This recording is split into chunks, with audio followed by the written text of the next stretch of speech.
Alors, un livre sur la Révolution et sur Danton, que nous apporte-t-il aujourd'hui en définitive? Quel est le message? Alors, qu'est-ce que la Révolution française aujourd'hui nous apporte? C'est vrai que souvent on entend des gens au pouvoir, par exemple, qui la citent, qui parlent de ses acquis, mais souvent par bribes, et c'est un peu abstrait au fond. Je pense que son grand mérite, c'est d'avoir redonné une place à l'être humain, à la personne entière. Elle a compris qu'elle avait des droits, un être humain a des droits. Et il peut demander que justice lui soit rendue. Tout ça, c'est des grandes innovations de la Révolution.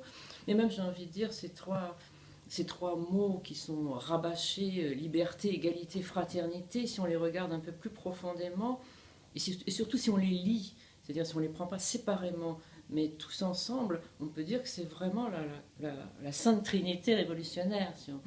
Et c'est vraiment une entité à trois foyers, et je pense que ça a toujours sa valeur vivante. Par exemple, comment être fraternel si on n'est pas libre? Voilà. C'est une question qui se pose toujours aujourd'hui, je pense. Et inversement, mais c'est la même chose, au fond, réciproquement plutôt, une liberté sans fraternité, qu'est-ce que c'est?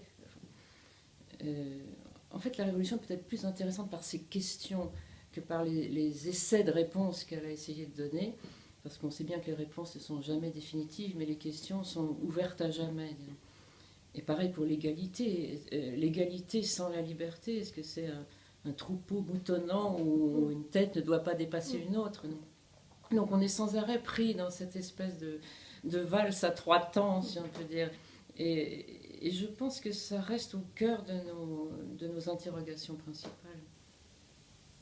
Et Danton, plus particulièrement, qu'est-ce qu'il nous apporte Ce qui nous apporte aujourd'hui, aujourd'hui?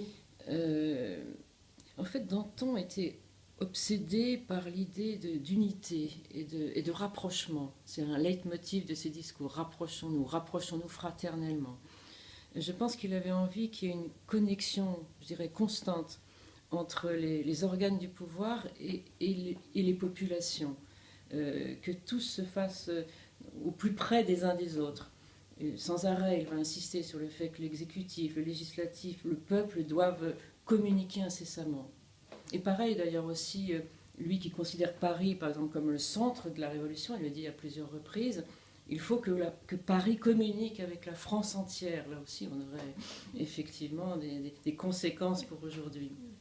Et puis enfin, je pense que c'est quand même celui qui en pleine terreur se dresse contre elle et qui refuse l'idée d'une révolution qui sombrerait dans l'inhumanité. C'est-à-dire que l'individu doit garder sa place. Et quand je dis individu, là je ne pense pas à individualisme au sens d'intérêt personnel, mais véritablement les forces créatrices de l'individu doivent trouver leur issue, leur moyen d'expression dans la République. C'est un petit peu ça. On va le dire d'ailleurs dans un discours. Il faut qu'on aille chercher, il le dit mieux que je le dis tout de suite, il faut qu'on aille chercher en fait les talents partout où ils se trouvent pour les mettre partout où on en a besoin. Et ça me paraît tout à fait fondamental aujourd'hui et tout à fait d'actualité. Je pense. Merci Martine Lecoq pour cette belle leçon d'histoire.